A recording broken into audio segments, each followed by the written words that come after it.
사람들이 뭔가 하나가 고장이 나면 장애가 있다 이렇게 얘기합니다. 그래서 멀쩡한 사람이 육체적으로 뭐 손가락이 하나 잘린다든지 또 뭔가 다리에 어떤 문제가 생겨서 지팡이를 짚는다든지 그럴 때 장애인 이런 표현을 씁니다.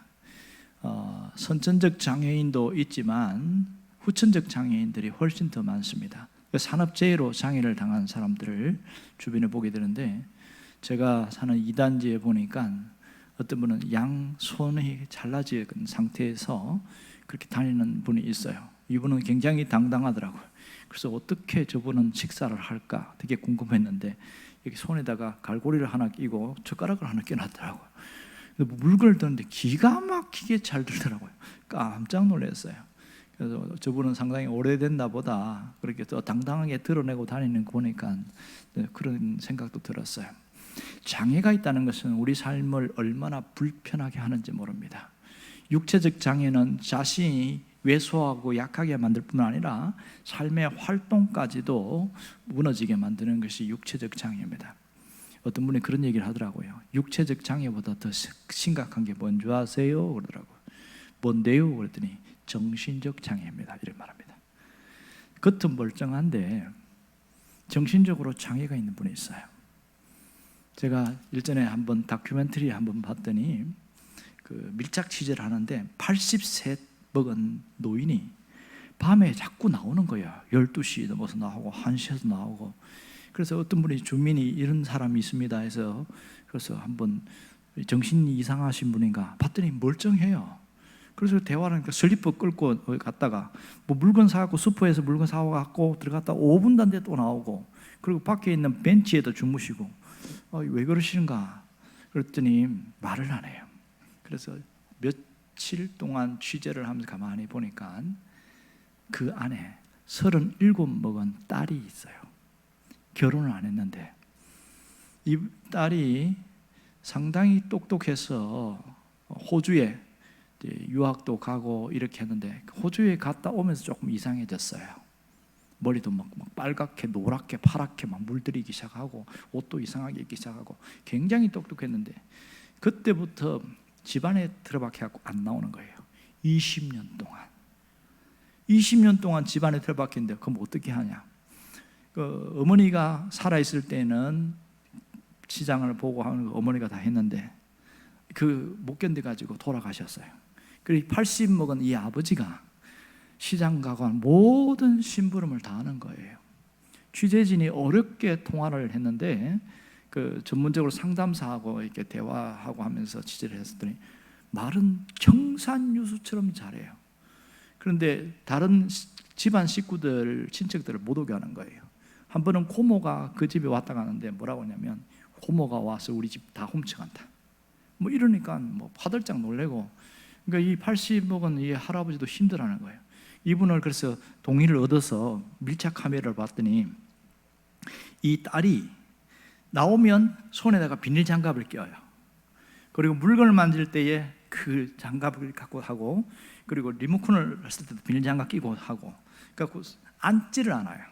서서 TV를 보는데 서서 하고, 모든 게 이 결벽증과 또 히키코모리, 자기 은둔형 그런 것들이 막 섞여 있어가지고, 그런데 말은 너무너무 잘하는데 밖에는 안 나옵니다. 그런 사람들 봤어요. 이걸 정신적 장애라고 합니다. 가장 힘든 게 부모가 이게 소가리 하는 게 뭐냐면 겉은 멀쩡한데 정신적으로 장애가 있는 분이 있습니다. 치유가 안 되는 거예요. 전문가들이 이렇게 하려고 했는데 딱 어느 선 안에서 스톱하고 더 이상 대화 안 합니다. 그런 안타까운 사람을 봤는데, 야, 저렇게 사는 분도 있고, 그 부모가 얼마나 답답하면 취재진에게 하소연하면서 어떻게 하든지 내 딸이 좀 고쳐질 수 있으면 좋은 방향으로 이끌고 싶다, 그런 마음에서 했는데 더 이상은 못 봤어요. 그렇게 해서 끝나는 걸 봤는데, 야, 정신적 장애가 이렇게 삶 자체를 어렵게 하는구나. 가장 힘든 것은 주변 사람이에요. 가족이나 형제나 친척이나. 그런 정신적 장애는 너무너무 힘들게 합니다. 또 정신적 장애도 이렇게 심각하지만 영적인 장애가 있다, 이런 얘기를 합니다. 여러분, 영적인 장애가 뭘까요? 되게 의아해요. 영적인 장애는 보이지도 않지요. 그렇다고 드러나는 것 같지도 않고 영적인 장애가 있다는 거예요. 정신적 장애보다 더 심각한 것은 영적인 장애다, 이런 얘기를 합니다. 여러분, 영적인 장애가 뭘까요? 그것은요, 교회를 오랫동안 다녔는데 아무런 변화가 없는 사람이 있습니다. 신앙도 잘하지 않고 환경도 바뀌지 않고 사람도 바뀌지 않고 오히려 교회 안에서 눈물을 빼는 사람, 연기를 피우는 사람, 사람과 다투고 하면서 문제를 일으키는 사람, 이런 사람을 영적인 장애자다 이렇게 말합니다. 그런데 본인은 절대로 인정하지 않습니다. 그거 아시지요? 그 정신병원에 있는 분 중에서도 내가 정신적으로 문제가 있다 이러면 이 사람은 퇴원할, 어느 정도 지나면 퇴원한답니다. 그런데 나는 멀쩡한데 우리 가족들이, 옆에 사람들이 나를 이상하다고 그래, 그렇게 얘기한 사람은 죽을 때까지 못 나온답니다. 정신적인 것도 그런데 영적인 건 더하죠. 나는 열심히 신앙생활 잘하고 나는 정말 믿음도 좋고 나는 대단한데 사람들이 나를 안 알아준다는 거예요. 내가 얼마나 신앙이 좋은지 인정해 주지 않는다는 거예요. 얼마나 답답합니까? 그래서 서운하고 속상하고 그래서 비판하고 이런 일들이 참 많아요. 장애는 우리를 많이 힘들게 합니다. 그래서 이런 장애에 있는 사람들을 어떻게 하면 될까? 교회 안에도 이런 오래 믿으면서 자라지 않는 사람 때문에 많이 힘들어하는 분들이 상당히 많습니다. 여러분들은 이런 병에서 완전히 자유한 자가 되기를 바랍니다.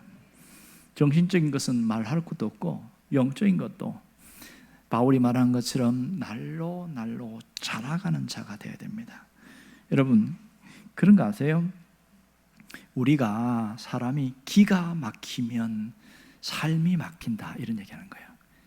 그런 얘기 하잖아요. 어떤 말을 들었을 때 기가 막힌다 그래요. 기가 막힌다. 황당하다는 얘기를 기가 막힌다 이런 얘기 하잖아요. 이런 걸 연구하는 사람 얘기 들어보니까 어떤 자료를 보니까 이렇게 써놨어요. 사람이 기가 막히면 다 막힌다. 먹통, 불통은 기가 막혀서 그렇다. 이렇게 써놨어요. 그러면서 뭐라고 그러냐면 기에는 몇 가지 기가 있다는 거예요. 따뜻함을 온기다 이렇게 말하고, 마음이 굳센 것을 용기다 이렇게 하고, 타고난 기운을 생기다 이렇게 말합니다. 타고난 기운을 원기, 생기가 아니라 원기라고 그러고, 군인들이 갖고 있는 그 사기를 군기라고 말하고, 그리고 아주 활기찬 마음을 생기 이렇게 표현합니다. 어떤 분이 쓰는데 성도가 피해야 할 기가 있다 이렇게 써놨어요. 그게 뭐냐? 혈기랍니다. 혈기. 동의하시죠? 그리고 성도들이 발해야 할 기가 있다, 드러내야 할 기가 있다. 그것은 향기를 써놨다. 향기. 기가 뿜어 나오는 것을 기쁨이라고 말하고, 그리고 기를 돋우는 것을 생기라고 말한답니다. 우리 안에 기가 줄어드는 것을 감기다 이렇게 표현한 사람이 있어요. 그를 읽으면서 참 재미있다 이렇게 썼습니다. 결국은 뭐냐면 오늘 우리가 살아나야 된다는 거죠. 이걸 생기라고 표현하는데 오늘 성경으로 표현하면 뭐라고 할까요? 에바다. 지난주에 이 설교를 제가 했잖아요. 근데 왜 또 들고 나왔을까? 설교자가 같은 본문을 반복해서 설교하는 것이 굉장히 어렵습니다. 왜냐하면 이미 다 알기 때문에. 특별히 은혜 받았으면 은혜 받은 만큼 식상한 게 이 같은 본문이에요. 그런데 이것을 갖고 나온 이유는 바로 여기 있습니다. 우리가 은혜 받았다고 끝나는 것이 아니라 다시 한번 다지고 세워나가는 것이 필요합니다. 오늘 주목할 부분은 에바다가 아니고 예수님의 치유 사역의 모습입니다. 예수님이 치유할 때 어떻게 하셨어요? 자, 누군가 이 기가 막히고 어눌한 사람을 데리고 왔잖아요. 데리고 왔는데 예수님이 어떻게 치유하셨어요? 그 수많은 사람이 있는 데서 치유했어요? 따로 데리고 왔어요? 두 번째지요. 따로 데리고 왔어요. 왜 따로 데리고 갔을까? 여러분 어떻게 생각하세요? 예수님이 사역이 확장되거나 제자들의 위상이 높아지는 것은 모든 사람들이 보는 앞에서 공개적으로 퍼포먼스라고 그러는데 막 안수를 한다든지 이렇게 치유해서 갑자기 막 귀가 탁 열리고 그다음 말을 줄줄줄 하게 되어지면 어떨까요? 이야, 이분이 누군가 선지자라고 하더니 정말 탁월한 선지자구나, 더 높이고 공경하지 않겠어요? 공개적으로 하는 게 훨씬 더 유리하죠. 따로 데리고 가고 치유하면 그 과정을 모르면 사람들에게 어떻게 느껴질까? 따로 데리고 갈 때의 이유가 뭐지요? 이 이유가 뭘까요? 왜 따로 예수님이 데리고 왔어요? 맞아요. 예수님이 따로 데리고 간 것은 특별한 의미가 있습니다. 사람들에게 보여지는 그런 치유보다 이 한 사람을 더 소중히 여긴 거예요. 이 사람에게는 창피스러운 일이란 말이에요. 공개적인 데서 치유될 때 예수님의 치유 방법을 지난 시간에 우리가 봤단 말이에요. 손가락을 갖고 양쪽에 귀에다 집어넣었어요. 침을 뱉어가지고 혀에다가 발랐어요. 그리고 하늘을 바라보면서 탄식하시면서 뭐라고 그럽니까? 에바다 이러죠. 이 과정이 성경은 간단하게 기록됐지만 얼마의 시간이 걸렸고 어떻게 했는지 그건 잘 모릅니다. 그러나 특별한 방법과 모습으로 치유한 이 장면을 보면 사람들이 공개적으로 이 모습을 봤을 때 이 사람이 느꼈을 어떤 모멸감은 얼마나 심했을까? 그러니까 따로 데리고 간 이유는 이 사람을 위해서 소중히 여겼기 때문에 그렇습니다. 그러니까 이 사람에 대한 주님의 마음이 담겨 있지요. 지금 주님이 이렇게 직접 귀에다 손 넣고 입에다가 또 만지고 한 이유가 뭐죠? 이 사람은 육체적 질병의 문제만 아니라 그 마음까지도 상처를 입고 힘들어서 결국은 주님이 그렇게 치유하시려고 하신다. 제가 이 얘기를 했죠. 기억나십니까? 주님은 여기서 주목할 것은 개별적이고 개인적으로 주님이 치료하시다는 장면입니다. 그렇다면 우리도 마찬가지겠지요?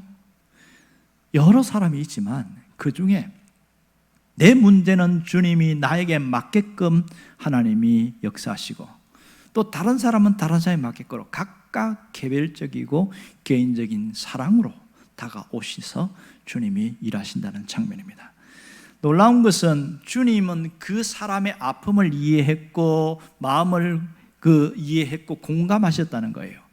이 치유가 끝났을 때에 어떤 일이 벌어진지는 지난번에 얘기하지 않았습니다. 그런데 정말 놀라웠어요. 한번 보실래요? 36절을 함께 보시기 바랍니다. 36절 다 같이 읽어봅시다. 예수께서 그들에게 경고하사 아무에게도 이르지 말라 하시되 경고하실수록 그들이 더욱 널리 전파하니. 주님에 대한 소문이 확 퍼져버렸는데 이 사람이 얼마나 지독한 병에 걸린지를 알기 때문에 갑자기 말을 줄줄 하고 알아듣고 막 끄떡끄떡하고 막 반응하니까 놀란 거예요. 근데 왜 경고했을까요? 지금 주님에 대해서 경고한 이유는 예수님이 너무 확 드러나 버리면 안 그래도 정적들 있잖아요. 종교 지도자들이 어떻게 하든 예수님을 죽이려고 하는데 지금은 때가 아니란 말이에요. 그래서 좀 자제시킨 거예요. 하지만 아름아름 예수님이 누군지를 계속 전파하고 이런 일이 생겼습니다. 이야, 예수님 만나면 문제가 해결된다. 내가 누구 봤는데 그 사람이 이렇게 해결됐고 이러면서 계속 전파하기 시작하는 거예요. 그분들에게 무슨 확신이 있습니까? 예수님께 가기만 하면 어떠한 문제든지 해결된다. 이러한 확신이 있습니다. 2000년이 지난 이후 오늘 우리는 보이지 않는 예수님을 믿음으로 믿고 그렇게 가고 있어요. 과연 여러분들은 예수님을 만나면 문제가 해결된다는 그 신뢰와 확신이 얼마나 있습니까? 여러분, 하나님도 보이지 않아요. 믿음도 보이지 않아요. 보이지 않는 것을 보는 것처럼 믿는 게 얼마나 어려운지 몰라요. 누가 보이지 않는 것을 보는 것처럼 믿을 수 있을까요? 그 마음에 도장이 찍힌 사람은 가능합니다. 도장이 찍힌 사람. 내가 믿어봤는데 이건 확실하다. 그러면 절대로 안 변합니다. 그래서 신앙생활은 확신이 없으면 항상 불안하고 흔들리고 요동합니다. 여러분이 예수님을 만나면 달라진다, 변화된다는 것이 확정되기를 바랍니다. 확신 가운데 있기를 원합니다. 그것이 확신 지수가 강하면 강할수록 흔들리지 않아요. 바람은 불지만 휘청거리지 않습니다. 바람이 심하게 불어서 약간 휘청거릴 수는 있지만 절대로 쓰러지지는 않습니다. 왜요? 확신이 그만큼 중요하기 때문에. 보이지 않지만 보는 것처럼 믿고, 이루어지지 않았지만 이루어진 것처럼 믿고 가기 때문에 그렇습니다. 그래서 히브리서 기자는 유명한 말을 하잖아요. 믿음이 뭐냐? 믿음은 보이지 않는 것을 보는 것처럼 믿는 것이고, 저 앞에 이루어진 것을 보고서 지금 걸어가는 거다, 이렇게 이야기하고 있습니다. 그래서 믿음은 바라는 것들의 실상이요. 놀랍지 않습니까? 여러분에게 정말 믿음이 있다면 보이지 않는 그 하나님이나 모든 일이 보는 것처럼 믿기를 바랍니다. 아직 이루어지지 않았지만 이미 이루어진 것을 믿고 그대로 보면서 갈 수 있기를 바랍니다. 그럴 때 주님은 놀랍게 역사하시더라고요. 이게 신앙생활의 묘미입니다. 이게 신앙생활의 맛이에요. 신앙생활은요, 머리로 믿는 사람들은 지겨워서 신앙생활을 못합니다. 가슴으로 믿고 체험하고 그 맛을 아는 사람은요, 할수록 재미있어요. 기도도 제일 힘든 게 뭔지 아세요? 같은 말을 반복할 때, 기도하는데 뭐 제목 갖고 이야기하는데 하다 보면 5분 기도하니까 할 말이 없어. 할 말이 없어. 가장 중요한 뭐 돈 문제, 건강 문제, 자식 문제, 그 다음에 직장 생활, 사업 뭐 쭉 이야기했는데 실컷 기도했는데 5분 딱 지났어요. 뭐 기도하지? 그리고 또 목사님이 한 번 더 하라고 그래서 한 번 더 했어. 2번까지는 괜찮아. 3번째 할 때 지겨워요. 기도가 지겹다고요. 모르시나 봐. 나만 느끼나? 기도하는 게 할수록 지겹다고요. 왜 그럴까요? 머리로 기도하기 때문에 그래요. 기도를 할 때는 가슴을 열고 해야 됩니다. 제일 미련한 사람이 말부터 하는 사람이에요. 그리고 기도가 안 돼요. 왜 기도가 안 돼? 가슴이 안 열리니까. 그래서 혼자 기도할 때는 먼저 기도부터 하려고 하지 말고 찬양부터 부르세요 하는 이유는 내 마음이 열려야 되기 때문에. 찬양을 크게 부르다 보면 가슴이 뜨거워져요. 그는 순간 그때부터 기도 들어가면 돼요. 이게 기도를 잘하는 비결입니다. 내 마음이 열리는 순간 느껴져요. 보이지 않는 하나님이 느껴지고, 하나님이 일할 게 느껴지고, 하나님이 역사하실 게 느껴지고. 처음에는 불안함과 두려움과 근심, 걱정으로 기도의 자리에 앉았는데 기도하면 할수록 불안함이 떠나가고 두려움이 밀려가고 그 마음이 따뜻하고 평안해지기 시작하는 거예요. 하나님이 할 게 기대가 되는 거예요. 기도를 딱 끝났는데 주님 감사합니다. 이 사람 기도 굉장히 잘한 거죠. 그런데 기도가 끝났는데도 여전히 불안하고 두렵다. 잘못한 겁니다. 이걸 잘 알아야 돼요. 내가 기도가 끝났는데도 불안하고 두려운 것은 내 마음을 열지 않았기 때문에 주님의 마음이 내 안에 담겨지지가 않은 거예요. 오늘 치유받은 이 사람을 한번 생각해 봅시다. 이 사람 어떻게 살았을까요? 예수님에 대한 신앙이 어땠을까요? 그의 삶이 어떻게 바뀌었을까요? 이전처럼 살아갔을까요? 기먹고 어눌한 그 모습으로 그렇게 살아갈까요? 절대로 아닙니다. 삶 자체가 완전히 달라지는 거예요. 이 모습을 봐야 됩니다. 우리가 정말 예수 믿고 체험하고 이렇게 달라졌으면 이제는 체험한 만큼 달라져야 되고 삶의 변화가 있어야죠. 가장 큰 변화가 뭐라고 그랬습니까? 생각이 달라지는 겁니다. 예수를 믿고 달라진 것은 생각의 변화부터입니다. 아무리 오래 예수 믿는데도 생각이 안 바뀐 사람은 절대로 바뀌지가 않습니다. 이런 사람들을 고집불통이라고 말합니다. 왜 그럴까요? 주님의 말씀이 나를 바꿔놓지 못하고 내가 그 말씀을 짓누르고 있기 때문에. 이 어리석고 안타까운 거죠. 그러나 반대로 사는 사람은 달라져요. 말씀이 나를 이끌어가고 이 말씀이 나를 새롭게 하고 그러면서 주님에 대해서도 더 넓게 보이고 더 깊이 느껴지면서 야, 이게 신앙생활이구나 체험적으로 느끼게 되어집니다. 여러분에게 이런 은혜가 있기를 바랍니다. 원하는 것은 닫힌 인생의 삶이 아니라 열린 인생의 삶으로 나아갈 수 있기를 바랍니다. 열린 인생의 삶, 주님과 함께하면 열려 있습니다. 자, 우리가 해야 될 사명은 딱 한 가지입니다. 회복된 사람은 회복된 자리에서 누군가와 함께하는 게 대단히 중요합니다. 누군가와 함께하는 것, 특별히 상처받거나 마음에 고통하거나 힘든 사람 함께하는 것, 그것이 대단히 중요해요. 여러분, 마음이 상처가 있거나 힘든 사람들 앞에 갖고는 말을 많이 하지 마세요. 제일 잘하는 사람은 가만히 들어주는 거예요. 가만히 들어주는 거예요. 그리고 그 아픔을 함께 고개 끄덕이면서 그래 얼마나 힘들었어, 내가 기도할게, 나도 기도할게, 그 한마디가 최고의 위로입니다. 캘리포니아의 어느 할아버지가 암에 걸렸다는 소식을 들었어요. 그래서 이 할아버지가 너무너무 충격받아서 내가 나이가 그래도 아직 젊은데, 본인이 느끼기에는 75이지만 젊대요.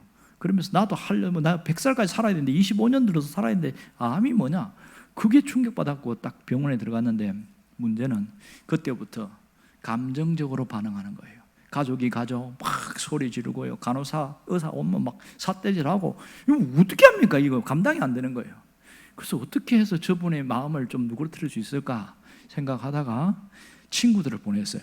친구들, 아이고 화들짝 튀어나왔습니다. 이 친구가 아닌 거예요. 사람이 변했다는 거예요. 그랬더니 또 누굴 보내냐면 평소 이분이 존경하던, 이 환자가 존경하던 은사님들, 그런 분, 나이 분들을 지거신 분을 보냈더니, 그런데도 차마 그분들 앞에 화를 내진 않았지만 마음을 딱 닫고 말을 안 하는 거예요. 답이 없어요. 가족도 안 돼, 친구도 안 돼, 그다음에 선생님, 은사도 안 돼. 그래서 목사님을 보냈어요. 목사님은 해결하겠죠. 목사님도 안 되더라고요. 목사님, 저한테 설교하지 마세요. 그럼 뭐라고 이야기해? 그래서 목사님도 그냥 나왔어요. 그런데 희한한 일은 거기에 그 동네에 꼬마가 있었어요. 12살 된 꼬마가.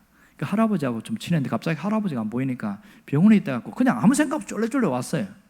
그래서 제가 할아버지 만나러 왔는데요, 아이고야, 할아버지 못 만난다 그러니까 그래 한 번만 보면 안 돼요. 그래서 한번 보냈어요. 그런데 20분이 돼도 30분이 돼도 안 나오는 거예요. 신기한 거예요. 5분, 10분 안에 다 튀어나왔는데 애가 안 나오는 거예요. 조용하더니 갑자기 애가 나오는데 문을 열고 들어갔더니 이 할아버지가 조용해져 버렸어. 그리고 마음이 수그러졌어요. 그래서 가족들 물었어요. 꼬마야, 너 뭐 했니? 할아버지한테 뭐라고 이야기했니? 그랬더니 저 아무 말도 안 했는데요. 그럼 어떻게 이게 할아버지가 이렇게 조용해졌냐? 그냥 울었어요. 할아버지가 너무 아파하고 힘들어서 그래서 그냥 같이 엉엉 울었대. 애도 울고 할아버지도 울고 그렇게 울고 하니까 그러고 나서 다 해결돼 버린 거예요. 이게. 얘는 상담도 모르고 아무것도 몰랐지만 사람이 어떻게 변하는가를 보여주고 있습니다. 함께 울어주고 함께 아파할 때에 사람은 변하는 거예요.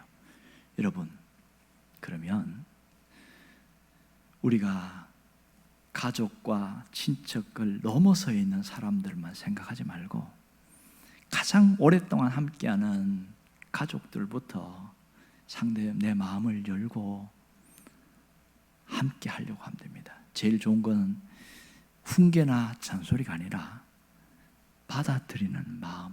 그래서 이해하는 마음이 굉장히 중요합니다. 오늘 두 가지가 중요하다고 그랬죠. 우리가 주님을 통해서 회복되어야 되는 것도 이야기를 했고, 내가 회복되었다면 회복된 자의 사명이 있다고 그랬어요. 뭐예요?